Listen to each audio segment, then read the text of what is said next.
안녕하십니까. 우리 재림교회가 전 세계적으로 종교개혁 500주년을 기념하기 위해 2017년 7, 8, 9 세 달 제3기 동안 함께 갈라디아서를 연구해 왔습니다. 7, 8월 참 더웠죠. 그렇죠? 네, 그 더위보다 더 뜨거운 말씀의 열정이 우리를 사로잡았습니다.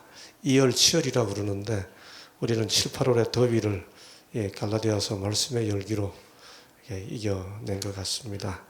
어느덧 이제 마지막 과를 맞으니까 선선한 이 초가을, 그죠? 날씨가 느껴지죠. 특별히 1년 동안 연구년을 맞아서 둔내에 와 있는 동안에 우리 둔내교회 교우님들과 함께 이런 특별한 기회를 갖게 된 것을 개인적으로도 큰 기쁨으로 생각합니다. 함께 이 갈라디아서 교과 해설 방송 ABN에서 제공하는 이 방송에 정말 뜨거운 열기를 가지고 함께 참여해 준 우리 모든 재림교회 성도들, 또 말씀을 사랑하는 우리 믿음의 형제 자매님들께 또 감사를 드립니다. 오늘은 그 마지막 시간으로 갈라디아서 6장 11절로 18절을 본문으로 해서 함께 살펴보겠습니다. 개인적으로 이번 제3기 갈라디아서 연구를 하면서 저 개인적으로도 아주 행복했던 것은 사실 13, 이번 기 같이 14, 13번 혹은 4번으로 어느 성경책 한 권을 다 살펴보는 일이 그 장수가 많으면 쉽지 않습니다. 그렇죠? 네, 그런데 갈라디아서는 모두 6개 장으로 이루어져 있었기 때문에 그 성경 기록 순서를 그대로 따라서 차례대로 그 말씀을 그대로 연구할 수 있었던 것은 제 개인적으로도 참 행복한 시간이었습니다. 물론 우리가 주제를 따라 혹은 단어를 따라 성경 이것저것을 함께 살펴보는 일도 우리에게 깨달음을 줍니다마는 본문 그 자체가 담고 있는 아주 깊고 그윽한 내용들을 본문을 깊이 살펴볼 수 있는 것은 또 이름하여 성서신학을 전공한 사람으로서 성서학과에서 공부를 했던 사람으로서 개인적으로 느끼는 큰 만족과 기쁨이 아닐 수 없었습니다. 무엇보다 기대되는 것은 우리 둔내교회 교우님들이 갈라디아서를 정말 사랑해서 우리 함께 전권을 다 암송하기를 시도하는 분들도 계시고, 기억절 암송하시는 분들, 또 함께 말씀 나누시는 분들, 이런 영적 분위기가 우리 함께 말씀을 사랑하는 분위기로 나타나게 된 것은 우리 모두에게 참 기쁨이었죠. 네, 아멘입니다. 야말로. 자, 오늘은 11절로 18절 시간을 줄이기 위해 제가 읽겠습니다. 우리 교우님들 함께 눈으로 따라 읽어주시죠. 내 손으로 너희에게 이렇게 큰 글자로 쓴 것을 보라. 무릇 육체의 모양을 내려 하는 자들이 억지로 너희에게 할례를 받게 함은 그들이 그리스도의 십자가로 말미암아 박해를 면하려 함뿐이라. 할례를 받은 그들이라도 스스로 율법은 지키지 아니하고 너희에게 할례를 받게 하려 하는 것은 그들이 너희의 육체로 자랑하려 함이라. 그러나 내게는 우리 주 예수 그리스도의 십자가 외에 결코 자랑할 것이 없으니 그리스도로 말미암아 세상이 나를 대하여 십자가에 못 박히고 내가 또한 세상에 대하여 그러하니라. 즉 십자가에 못 박혔느니라. 할례나 무할례가 아무것도 아니로 돼 오직 새로 지으심을 받는 것만이 중요하니라. 무릇 이 규례를 행하는 자에게와 하나님의 이스라엘에게 평강과 긍휼이 있을지어다. 이후로는 누구든지 나를 괴롭게 하지 말라. 내가 내 몸에 예수의 흔적을 지니고 있노라. 형제들아, 우리 주 예수 그리스도의 은혜가 너희 심령에 있을지어다. 아멘. 아멘. 이 구절을 읽으니까 한 편지를 마무리하는 뭐라 그러나요? 이 매듭 짓는 그 인사 분위기가 아주 물씬 풍겨나지 않습니까? 그런데 그럼에도 불구하고 신약 성경에 기록되어 있는 바울 서신들, 로마서, 고린도전서, 고린도후서, 갈라디아서 등등 일반적으로 바울 서신으로 일컬어지는 그 일반적인 바울 서신들의 맺은 말들을 살펴보게 되면 이 갈라디아서의 마지막 맺은 말은 그 일반적인 갈라디아 서신의 바울 서신의 맺은 말과는 좀 차이가 있는 것을 확인하게 됩니다. 시간 관계상 각각의 책들의 그 맺은 말의 사례를 직접 성경을 다 찾지 않고요. 그저 우리 교과책에 나와 있는 것처럼 나와 있는 내용들을 요약해서 보면 대개 특정 개인들에게 대한 안부가 나옵니다. 누구누구에게 누구누구를 데려오라든지 누구누구에게 인사를 전하라든지 이제 이런 식의 내용이 나오고요. 그 다음에 마지막 당부를 합니다. 누구누구에게 또 안부를 전해 달라든지 이런 식입니다. 그 다음에 나 바울도 대서하는 누구도 내 바울이 친필로 말하노니 이런 식으로 마지막에 딱 사인하는 내용이 나오고요. 그리고 축복이 있을지어다 이렇게 이제 마지막 축도하는 내용으로 이루어져 있습니다.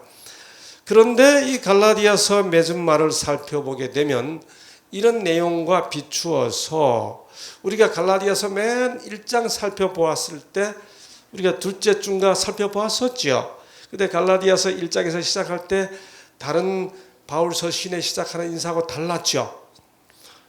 서두에 감사도 칭찬도 없었던 거 기억나시죠? 그런데 여기 갈라디아서에 보면 개인적 안부가 없어요. 이것만 봐도 바울이 이 갈라디아 교회에게는 뭔가 이렇게 조금 어떻게 갈라디아 교회가 할례를 받아야 된다는 걸 따로 여기 아주 너무 바울이 몰입되어 있는 듯한 분위기를 느낄 수 있죠. 어떻게 예수 믿으면 됐지?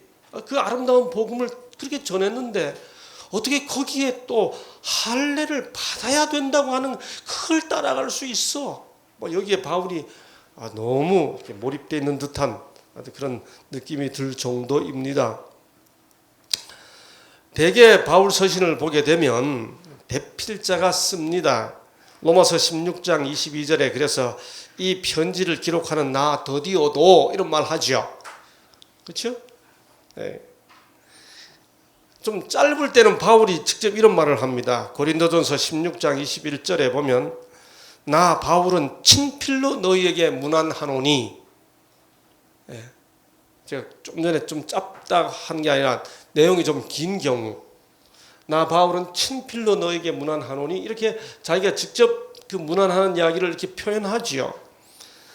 그런데 갈라디아는 개인적인 안부가 없는 것과 함께 갈라디아서의 인사가 상당히 길어요. 긴데 그 내용을 바울이 직접 쫙 써 나갑니다. 아주 독특한 마지막 인사말입니다. 그렇게 길게 그 마지막 인사말을 쓰는 그 마지막 인사말의 첫 마디 말이 뭔가요? 함께 읽어보겠습니다. 시작. 내 손으로 너희에게 이렇게 큰 글자로 쓴 것을 보라. 제가 언젠가 바울이 이 큰 글자 쓴 것에 대한 이야기 했었죠. 안질과 연관시켜서. 그렇죠? 한번 살펴봤습니다. 바울이 이 큰 글자를 쓴 것, 자기가 직접 큰 글자로 마지막 인사를 하면서 큰 글자로 쓴 것을 보라. 이렇게 쓴 것에 대한 이 주석가들의 해석이 다양해요. 어떤 이들은 그게 실제로 글자가 큰 게 아니고 바울이 핍박으로 손이 불구가 되었거나 천막을 제조하면서 하도 손이 굳어져 가지고 이 글씨를 크게 쓴 게 아니라 하도 이상하게 쓴 걸 두고 글씨를 잘 못 쓴 것을 두고 한 말일 거다. 뭐 이렇게 하는 해석도 있고 어차피 성경에는 없습니다. 두 번째는 가장 일반적으로는 이렇게 눈이 시력이 약해져가지고 그 예수님 다메섹 도상에서 만났을 때 빛을 만난 이후 시력을 잃었잖아요. 그래서 글자를 크게 쓰고 어떤 사람은 아니다. 이건 특별히 바울이 막 강조하고 싶은 거 우리가 저도 지금 빨갛게 했잖아요. 혹은 크게 하잖아요. 뭐 그렇게 하지 않았을까? 뭐 다양한 이해들이 있습니다. 여하튼 무엇이든 간에 가장 일반적으로는 바울의 시각장애 때문이라고 이해되지요. 바울이 큰 글자로 이렇게 자기가 썼다고 이야기를 합니다. 그러고 6장 12절로 13절에 곧바로 이렇게 말합니다. 무릇 바울은 정말 이 갈라디아 교회의 교인들이 할례를 따라가게 된 것을 아주 그렇게 반복해서 여러 번 이야기했었으면서도 이 마지막 맺은 말에서도 또 한 번 이야기해야 할 만큼 그 아주 중요하게 이 부분을 아주 심각하게 생각하는 거지요. 그리고 그 동기를 아주 직접적으로 이렇게 언급합니다. 무릇 할례를 받아야 된다고 말하는 사람들이 뭐 때문에 그렇게 하려 했다고요? 그 동기를 이렇게 말합니다. 한번 읽어보죠. 시작. 무릇 육체의 모양을 내려 하는 자들이 이렇게 합니다. 그들이 왜 할례를 받으라고 하느냐 이게 바울이 그걸 밝혀내는 겁니다. 아주 꼭 집어서 이야기하죠. 육체의 모양을 내려 하는 자들이 다시 무슨 뜻이에요? 영혼을 구원하려는 것이 아니라 자신의 인간적 거치례를 만들기 위한 기회주의적 동기로 그래서 할례를 이야기받으라 했다 이거지요. 정말 하나님의 뜻을 실현하기 위해 할례를 받아야 된다고 말한 게 아니고요. 모양을 내려 사람의 모양을 내려고 할례를 받아야 된다고 주장했다고 그걸 주장하는 사람들의 동기를 지적해내는 겁니다.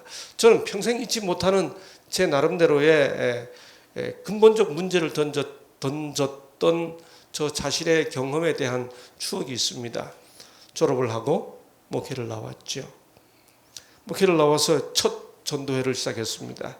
제가 서중환 앞에 반포교회를 담임하는 것으로 제 목회를 시작했는데 첫 전도회를 열고 강남 터미널 부근에 가서 사람들에게 뭐 이렇게 전도회 초청장을 이렇게 그 주변 아파트에서 이렇게 나눠주고 있는데 사람들이 막 퇴근 시간에 막 분주하게 지나가는데 그 이렇게 전도회 초청장을 나눠주면서 저 자신에게 던져지는 질문이 있었습니다.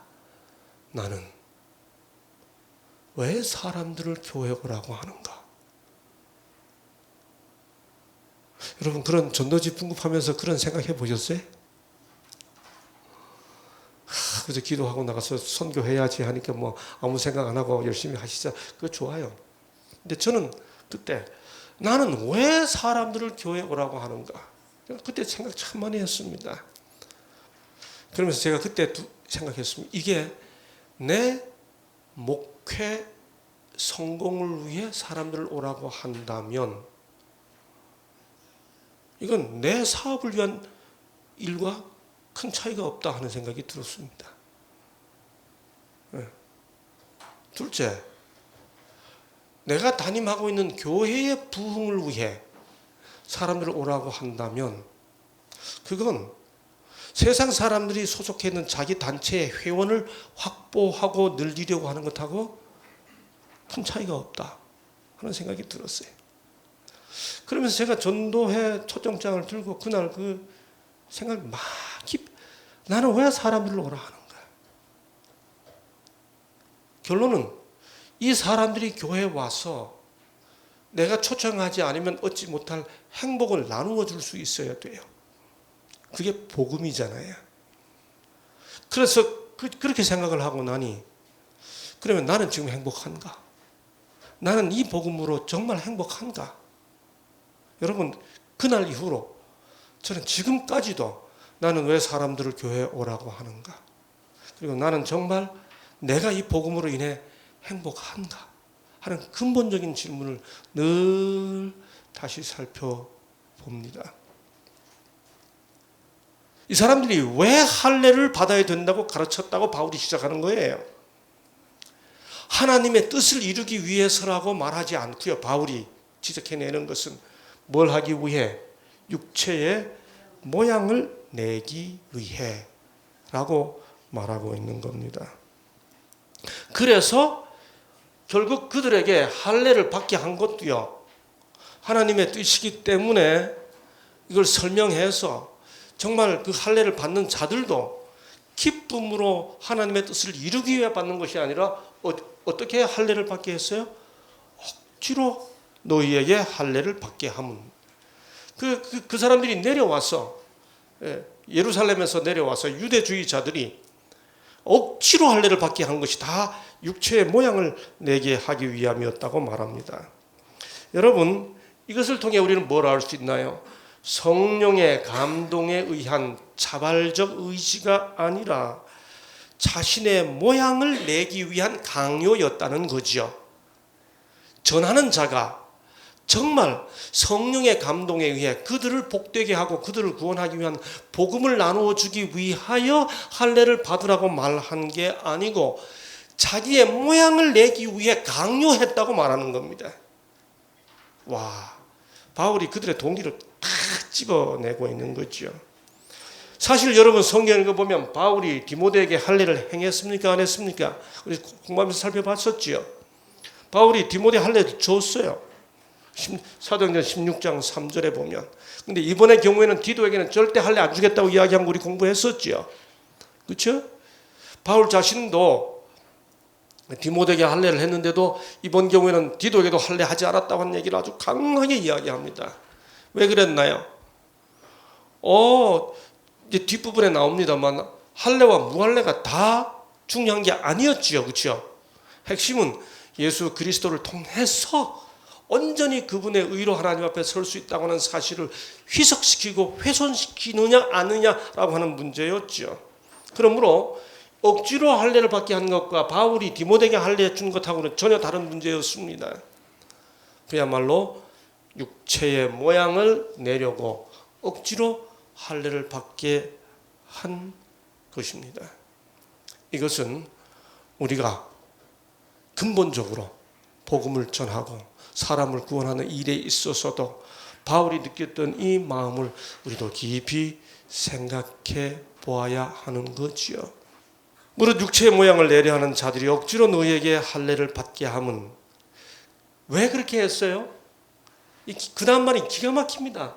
그들이 그리스도의 십자가로 말미암아 박해를 면하려 함뿐이라. 여러분, 우리가 지금까지 확인해 왔듯이 그때 그 당시에 율법을 지켜야 된다고 말하면 핍박을 안 받는 시대였습니다. 율법을 지키는 것이 의가 되지 않고 오로지 예수 그리스도의 십자가 의만이 우리를 살리게 해준다고 하는 사실을 전하고 가르치는 일은 핍박을 받는 일이었습니다. 그래서 그들이 그렇게 말하는 일은 그리스도의 십자가로 말미암아 박해를 뭐하려 함뿐이라? 면하려 함뿐이라고 이야기합니다. 그 당시에 박해는 두 가지가 있었습니다. 말 그대로 육체적 학대지요. 이것도 박해의 핍박이에요. 전에 우리 이 개혁 개정에 개혁 한글은 다 핍박이라고 되어 있던 것을 지금은 다 박해로, 개정 개혁은 박해로 바꿔놨죠. 육체적으로 이렇게 매를 때리고 하는 것도 다 학대예요. 그런데 지금 이 본문 속에서 유대주의자들이 내려와서 할례를 받아야 된다고 말하는 그게 사실은 박해를 안 받으려고 한 것이다 라고 하는 이 말은 막 그들이 유대주의자들이 같은 유대주의자들에게 무슨 매를 맞고 몸에 상처를 입고 이런 것이 아니라 쉬운 말로 다수의 의견 내서 소외되는, 그러니까 뭐예요? 요즘 말로 하면 따돌림입니다. 배척하는 거죠. 그야말로 배척당하지 않도록 하기 위해 율법을 중요시하는 공동체에서, 유대 공동체에서 율법을 지켜야 된다고 말하는 것이 그리스도의 십자가를 높이는 것보다는 덜 배척당하니까 그렇게 하기 위해서 할례를 받으라고 했다고 바울이 지금 지적하고 있는 것입니다. 만약에 우리가 정말 그리스도의 의의 결과로서의 계명과 율법의 중요성이 아니라 정말 이 계명을 회복해야 할 역사적 사명을 띠고 이 역사의 무대에 등장한 우리들이 그리스도의 의를 드러내고 그 의를 증거해주는 동기가 아니라 또 다른 동기로 마치 이런 모습으로 한다 그런다면 십자가를 가리는 것이 될 수 있겠죠. 교과 해설은 이렇게 설명해 주고 있습니다. 할례를 받고 토라를 지키라고 가르쳤던 갈라디아의 거짓 교사들은 지역의 유대인들과 공통 분모를 찾을 수 있었다. 이해되죠? 그렇죠? 그 사람들이 율법 지켜야 된다고 이야기하니 바울이 그렇게 이 사람들이 그렇게 말하면 그게 공통 분모가 되는 거죠. 그들은 회당과 가까운 관계를 유지할 수 있을 뿐 아니라 이방인 교회를 점점 의심하고 있었던 예루살렘 신자들과의 연대도 강화시킬 수 있었다. 할례 받아야 된다고 이야기하면 분위기 좋게 되는 거죠. 갈라디아 신자들은 유대인과 예루살렘 신자들에게 인정을 받음으로써 핍박을 모면하고자 할례를 행하고 율법을 지키라는 거짓 가르침을 따랐다. 이해되죠? 왜 그들이 그렇게 했는지 확연하게 그 동기가 바울에 의해 지적되고 있는 상황입니다. 여러분, 정말 십자가를 전하면 오로지 십자가만을 높이면 오해를 받고 왕따를 받을 수 있나요? 바울은 왕따를 당하는 거예요 지금. 그렇죠? 너희들 그렇게 한 거 박해 안 받으려고 그랬지. 바울은 다른 곳에서 뭐라고 말하나요? 함께 읽어보시겠습니다. 자, 시작. 무릇 그리스도 예수 안에서 경건하게 살고자 하는 자는 박해를 받으리라. 이 말씀으로 우리 바울이 처했던 그 상황을 우리가 이해할 수 있지 않습니까? 자, 그렇게 한 다음에 바울은 또다시 그들의 실태를 지적합니다. 할례를 받은 그들이 사실 뭐 때문에 할례를 받아야 된다고 말했어요? 율법을 지켜야 된다고 하는 걸 주장하기 위해 할례를 받아야 된다고 말했던 그들에 대해 바울이 뭐라고 말하는가 하면 그들이라도 뭐는 하지 않고 스스로 율법은 지키지 아니하고 너희에게 할례를 받게 하려는 것은 이렇게 말합니다. 바울은 여기서 놀라운 걸 지적하는 거예요.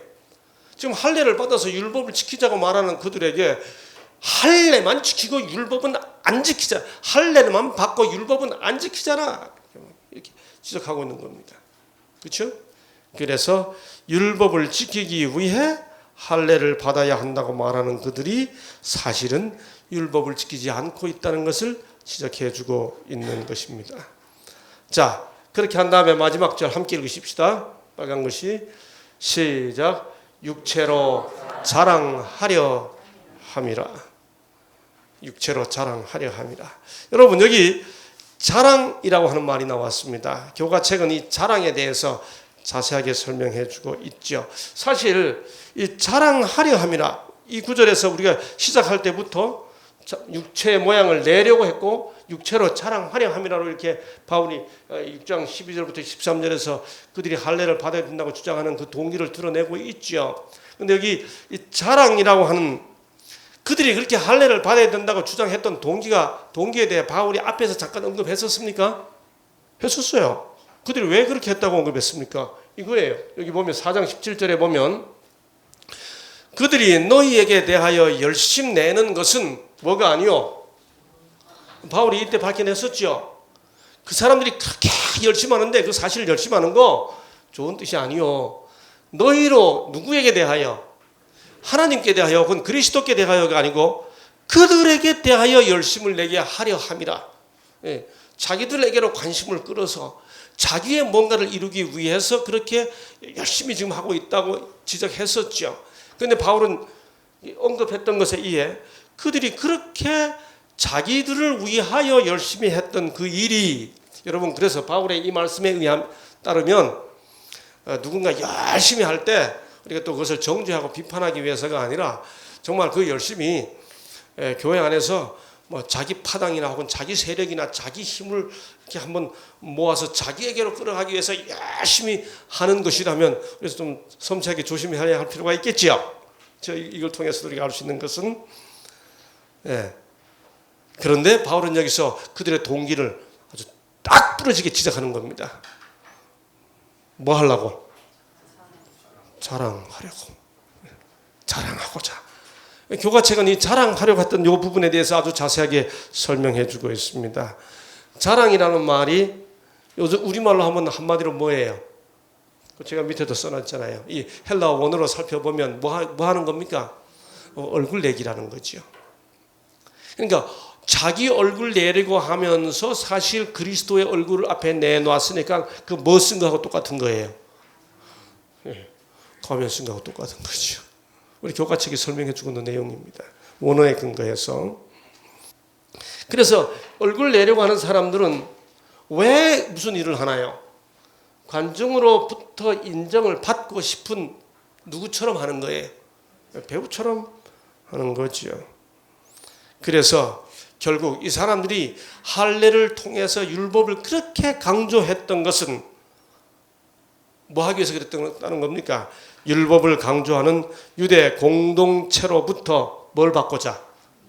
하나님의 뜻을 회복하기 위한 게 아니고 사람의 인정을 받고 자랑하기 위해서, 자기 자랑하기, 얼굴 내기 위해서 그렇게 했다는 것을 바울이 드러내고 있는 것입니다. 함께 읽으시겠습니다. 유명한 성경절, 너무나 아름다운 성경절, 거의 모두가 다 그리스도인들이라면 많이 암송하고 있고 또 암송해야 하는 구절이죠. 시작. 그러나 내게는 우리 주 예수 그리스도의 십자가 외에 결코 자랑할 것이 없으니. 함께 외우시겠습니다. 시작.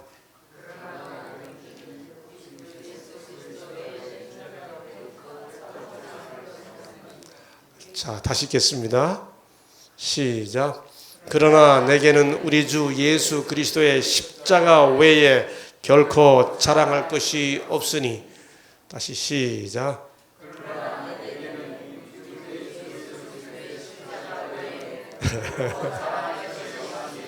예. 없나니는 옛날이고 지금은 없으니입니다. 예. 여러분, 이게 무슨 뜻일까요? 십자가 외에 결코 자랑할 것이 없다는 이 바울의 이 말이 무슨 뜻일까요? 지금 이 구절에서 이 말을 하는 의미가 뭘까요? 물론 이 말은 다음과 같은 의미를 가지고 있어요.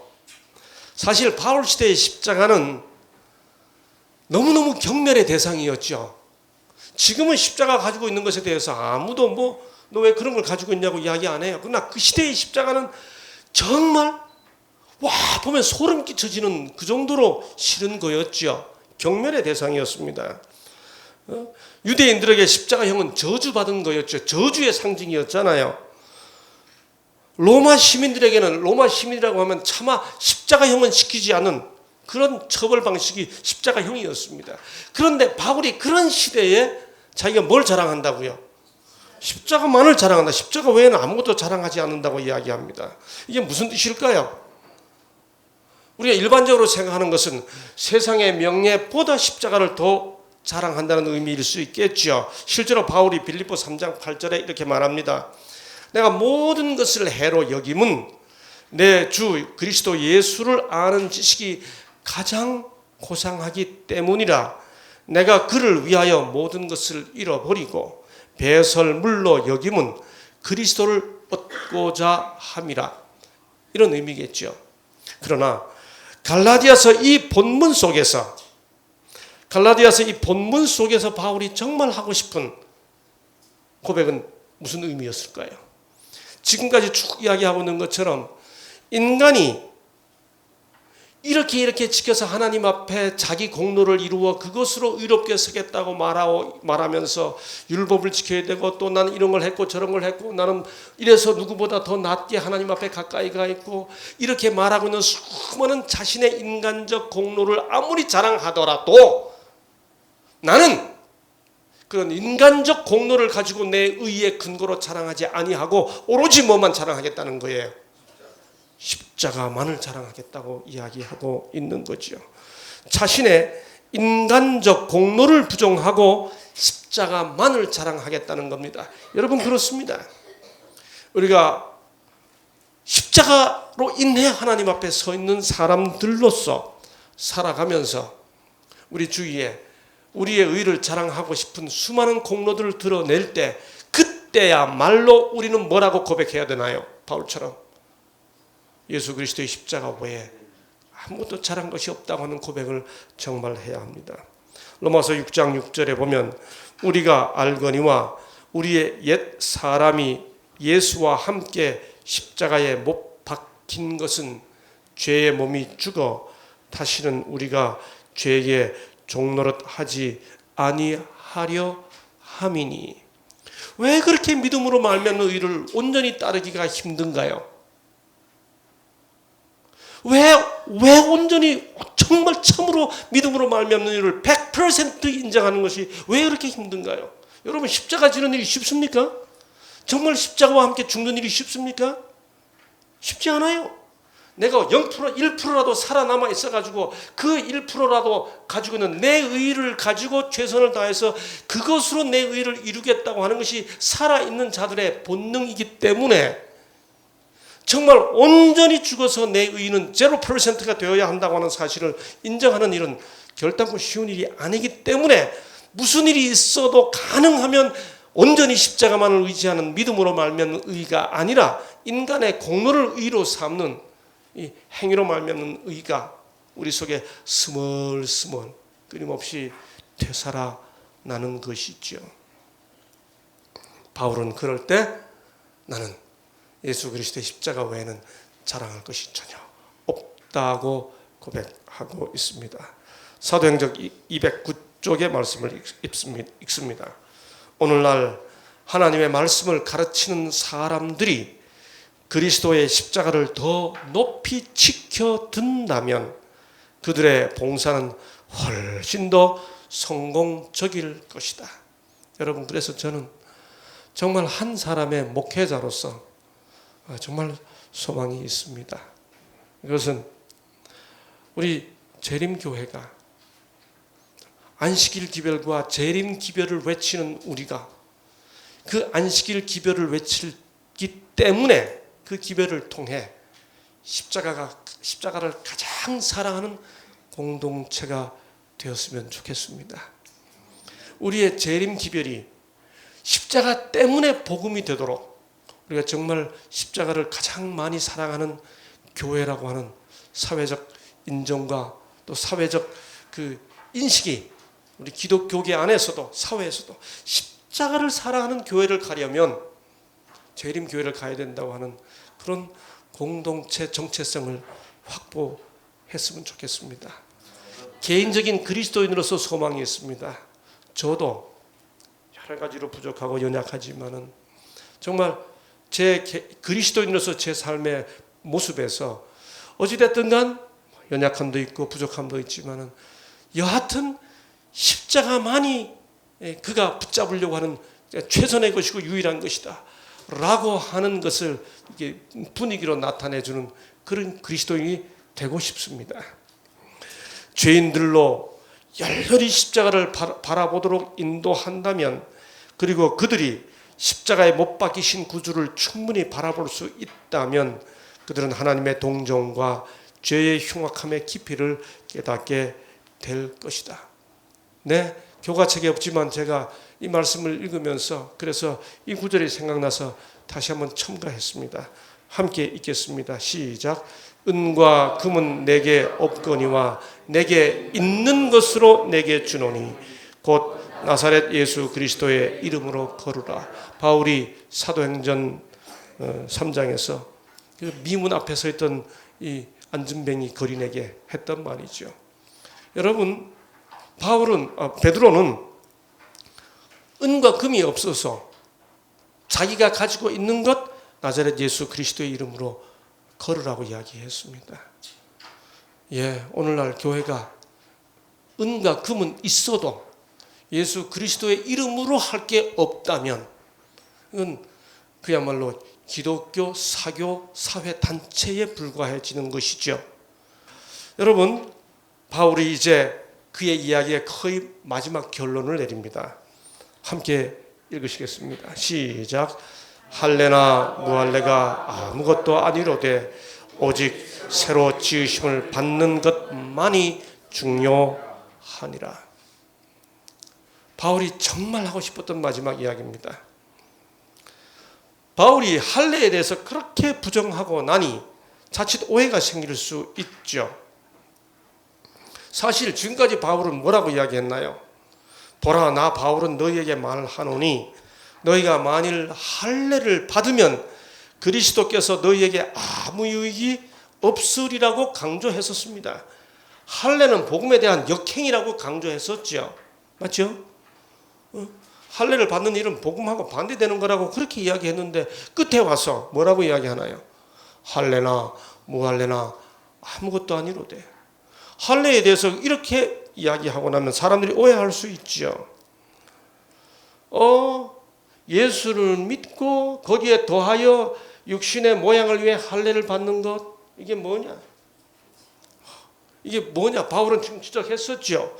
모양을 위해 하고 아까 지적했었죠. 그렇죠? 그래서 할례에 대해서 굉장히 강조했었어요. 할례를 부정하는 걸 굉장히 강조했었습니다. 마치 뭐라고 이야기했어요? 회칠한 무덤 같으니 겉으로는 아름답게 보이나 그 안에는 죽은 사람의 뼈와 모든 더러운 것이 가득하도다. 이 바리새인주의자들, 율법을 강조하면서 아주 의롭게 살려고 하는 그들에 대해 이 바울이 당시 예수님이 이렇게 이야기했잖아요. 어쩌면 바울이 이야기한 내용이 이와 같은 맥락입니다.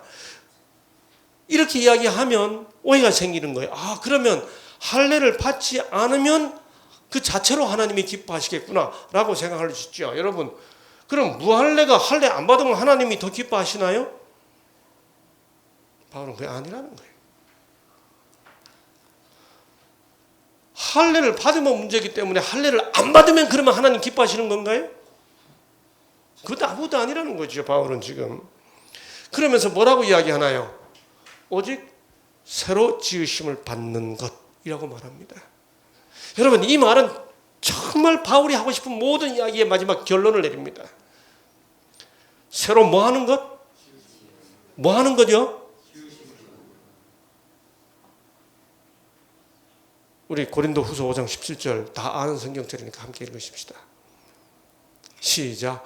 그런즉 누구든지 그리스도 안에 있으면 새로운 피조물이라. 이전 것은 지나갔으니 보라 새 것이 되었도다. 여러분, 새로운 뭐라고요? 할례나 무할례나 아무것도 아니로되 오직 뭐만이 중요하다고요? 뭐 하는 거죠? 지으심을 받는 것 합니다. 여기 지으심을 받는 것, 우리말로 쭉 풀어놨습니다만 헬라어로 크티시스라고 합니다. 이 크티시스라는 이 말이 그야말로 하나님에 의해 만들어지는 겁니다. 피조물입니다. 여러분, 지으심을 받는다. 이게 무슨 말이에요? 여러분, 하나님께서 천지를 창조하실 때 거기 인간이 뭔가 끼어듭니까? 안 끼어듭니까? 하나님의 사역에, 하나님의 창조 사역에 인간이 낄 수 있는 여지가 있어요? 없어요? 아무것도 없죠.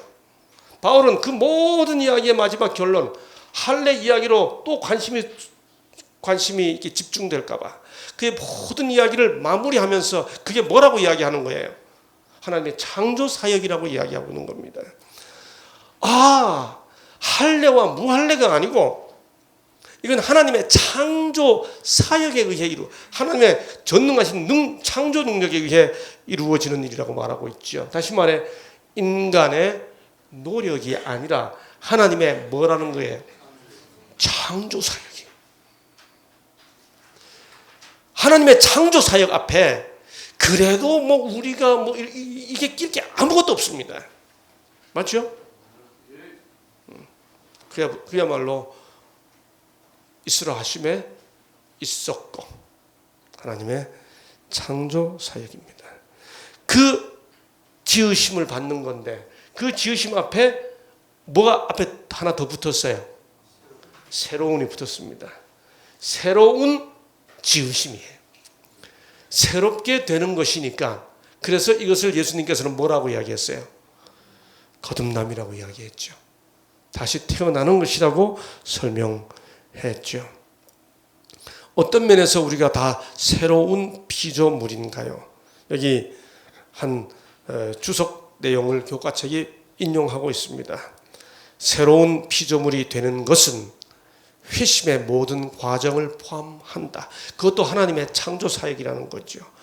거듭나게 하는 성령의 사역은 회개와 믿음을 이끌어내며 날마다 죽고 살아나는 과정을 통해서 그리스도의 형상을 담기까지 지속적인 성장을 이끈다. 그렇죠? 시대의 소망 참 지금까지 공부했던 내용을 압축하는 겁니다. 함께 읽으시겠습니다. 시작. 그리스도인의 생애는 옛 것을 변경하고 개량하는 것이 아니라 본성을 변화시키는 것이다. 자신과 죄에 대하여는 죽고 전적으로 새로운 생명이 나오는 것이다. 이런 변화는 성령의 효과적인 역사에 의해서만 이루어질 수 있다. 매일매일 이루어지는 성령의 사역, 그것은 하나님의 창조 사역입니다. 무릇 이 규례를 행하는 자에게와 하나님의 이스라엘에게 평강과 긍휼이 있을지어다. 이 규례라는 이 단어가요, 이 규례라는 이 단어가 헬라어로 카논이라고 그러는데 이 단어에서 캐논이라는 말이 왔습니다. 이 캐논이라는 말은 옛날 이렇게 목소리 집 지을 때 이렇게 짓는 자예요. 그게 표준이나 기준을 의미하고 나중에는 성경 66권 정경을 의미할 때 캐논이라고 이야기합니다. 이때 이 규례, 바울은 그가 전했던 십자가로 말미암는 믿음으로 말미암는 의, 바로 이것이 캐논이라고 규례라고 이야기하고 있습니다. 어쩌면 이것은 지금까지 그가 말해온 전체 내용이겠죠.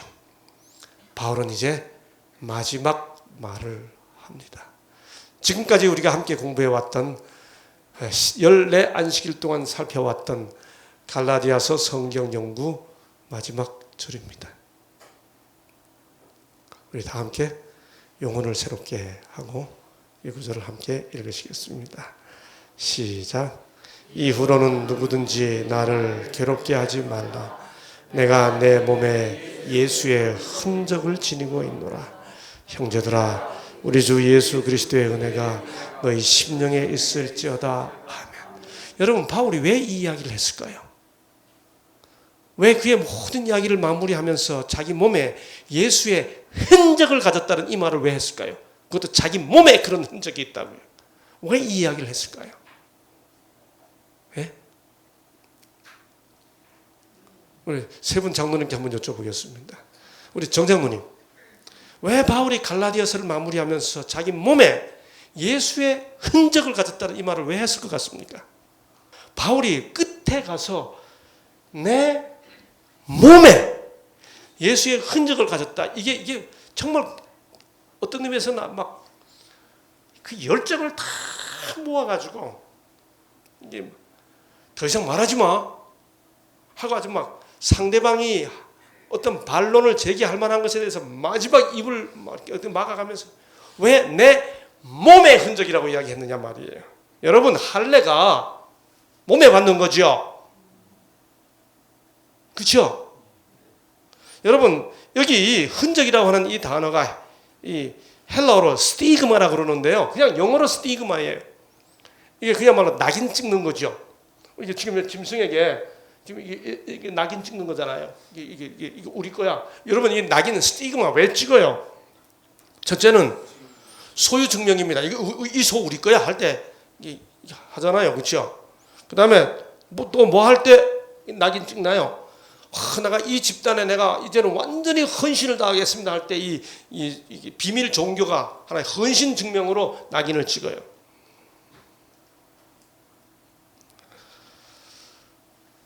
여러분, 그런데 바울이 왜 지금 예수의 흔적 이야기를 했느냐 말이에요. 유대인들은 할례를 주장했는데 그 할례는 유대교를 받아들이겠다는 유대교에 대한 굴복의 의미로 몸에 흔적을 남기는 할례 이야기했죠. 너희들 지금 할례 이야기해? 그래서 하나님 유대교에 굴복, 하나님 믿는다고 그 결국 유대교에 굴복하는 거지. 나 십자가를 온전히 받아들이고 온전히 예수님에게 굴복했던 상주로 나야말로 진짜 몸에 흔적이 있어. 그 얘기하고 있는 거죠.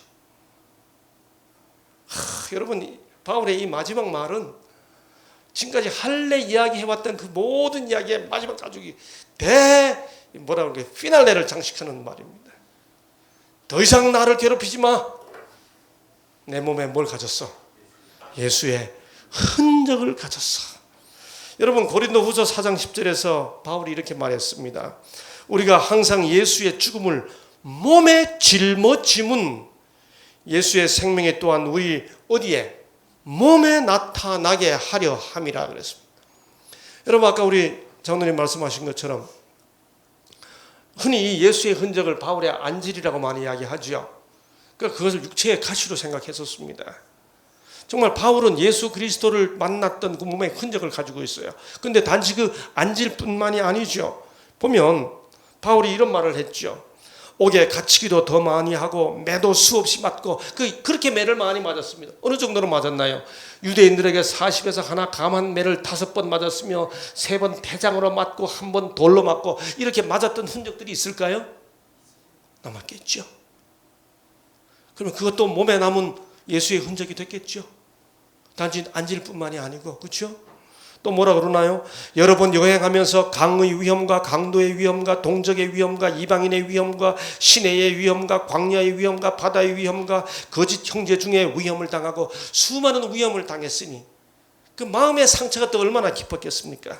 여러 번 자지 못하고 줄이며 목마르고 여러 번 굶고 춥고 헐벗어 놀아 이 외의 일은 고사하고 아직도 날마다 내 속에 눌리는 일이 있으니 곧 모든 교회를 위하여 염려하는 것이라.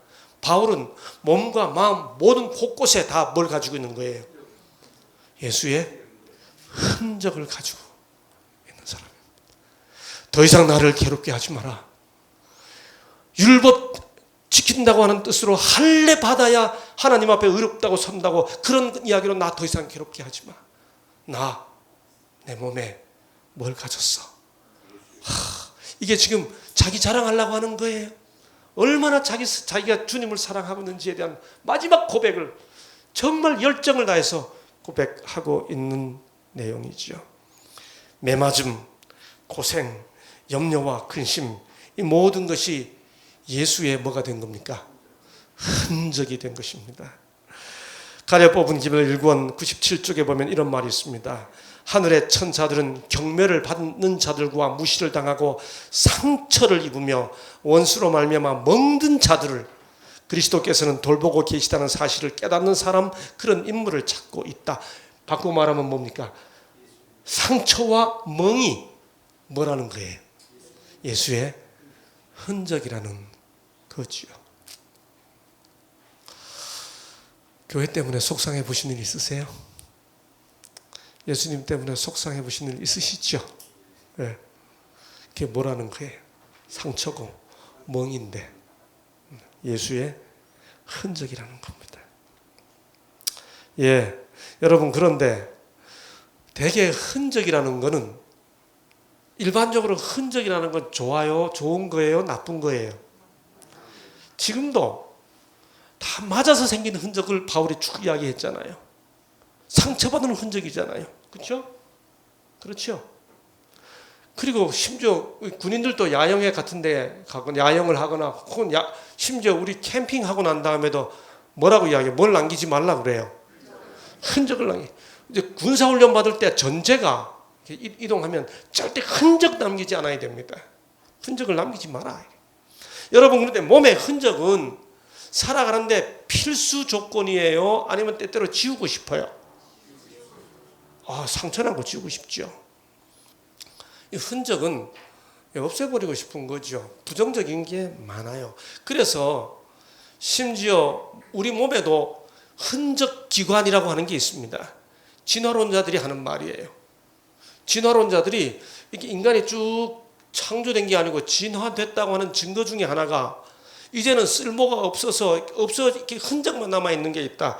그게 중에 하나가 맹장 같은 겁니다. 이게 진화론자들이 맹장을 흔적 기관이라고 불러요. 또 편도선을 뭐라고 부르는가 하면 흔적 기관이라고 부릅니다. 옛날에는 그게 흔적 기관인 줄 알았어요. 그런데 그야말로 의학이 발달되면서 맹장과 편도선이 절대로 흔적 기관이 아니라는 것이 밝혀졌죠. 무슨 말이에요?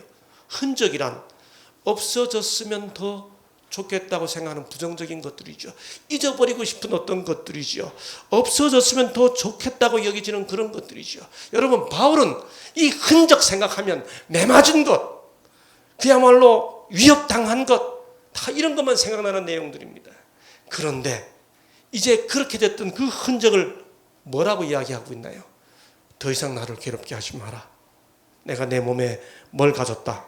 예수의 흔적을 가졌다라고 말합니다. 어쩌면 흔적같이 정크 DNA처럼 맹장처럼 여겨졌던 그것이 참으로 소중한 것임이 밝혀졌어요. 어떤 분이 우리 교회 시조에다가 이 얘기를 이렇게 썼습니다. 주인공도 되지 못하고 주인공은커녕 엑스트라도 되지 못하고 살아가는 어떤 그런 삶일 수도 있고 평범하다 못해 초라한 삶일 수도 있지만은 맹장 같은 존재도 참으로 소중하고 정크 DNA, 정크 메일이 아니고 정크 DNA, 정크 DNA가 사실은 너무너무 소중한 것이 밝혀진 것처럼, 그리고 바울이 흔적으로 생각했던 그것이 정말 이 갈라디아서 복음 이야기를 마무리 짓는 모든 것의 마무리가 된 것처럼 우리도 우리 삶 속에 예수의 흔적을 지니고, 혹시 내가 우리 공동체의 흔적 같은 존재일지 모르지만 오히려 그 흔적 때문에 나를 더 이상 괴롭히지 마라, 내가 내 몸에 예수의 흔적을 지녔다라고 말한 것처럼 우리 한 사람 한 사람이 내가 살아가고 있는 이 공동체를 살리는 하나님의 뜻을 드러내는 흔적 같은 존재가 되고, 한 기 동안 갈라디아서를 공부한 이 둔내 교회가 재림교회를 생각할 때 정말 그 교회를 가보면 된다라고 하는 흔적 같은 교회가 되었으면 좋겠고, 더 나아가 이 한국의 이 수많은 교회 중에 재림교회, 제7안식일 예수 재림교회가 이 공동체를 살리는 흔적 같은 교단이 되었으면 참으로 좋겠습니다. 더 이상 나를 괴롭히지 마라. 내가 내 몸에 뭘 가졌다? 예수의 흔적을 가졌다. 오늘 교과를 요약하는 것이 아니라 지금까지 한 기 동안 살펴본 갈라디아서 전체를 제 나름대로 요약해 보겠습니다. 그렇습니다. 십자가를 믿는 사람들은 그러므로 어떻게 해야 합니까? 답은 간단합니다. 성령의 호소를 따라 최선을 다해 주의 뜻에 행복한 마음으로 순종해야 합니다. 그렇게 하십시다.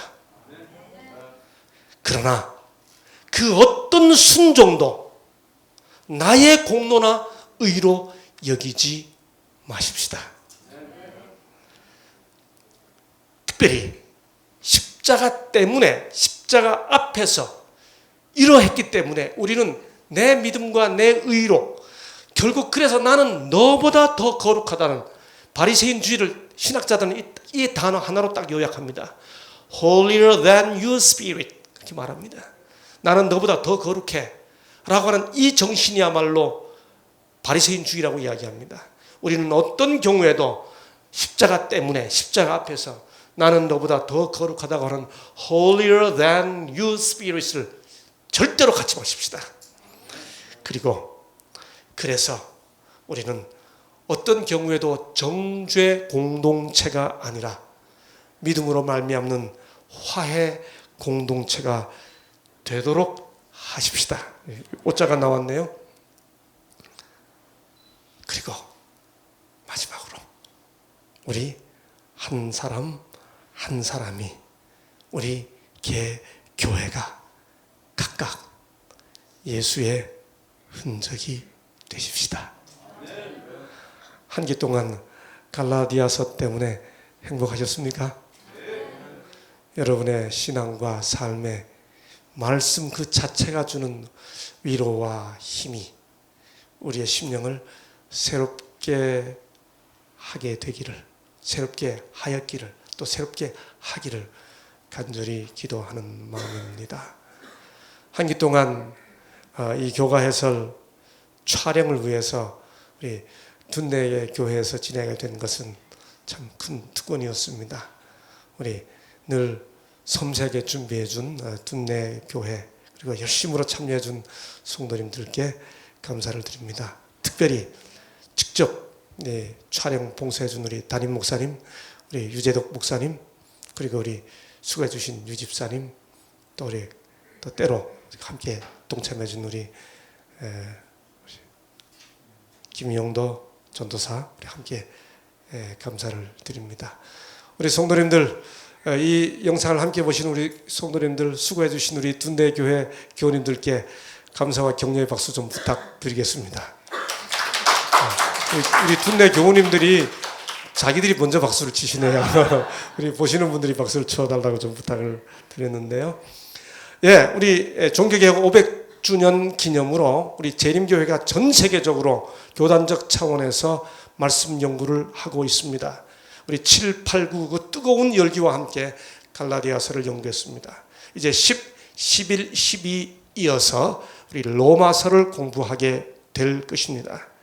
이제 이 로마서는 또 다른 분이 이 해설을 맡아서 아마 열심히 강의해 줄 것이라고 생각합니다. 우리 이어지는 이 로마서 해설에도 여러분 함께 참여해 주시면서 정말 말씀을 사랑하는 우리 재림교회가 되었으면 좋겠습니다. 기도하겠습니다. 아버지 하나님, 주의 은혜를 감사합니다. 우리에게 십자가를 허락해 주시고 깨닫게 해주시고 시시때때로 말씀을 통해 역사하시는 성령의 감화를 허락해 주셨사오니 감사합니다.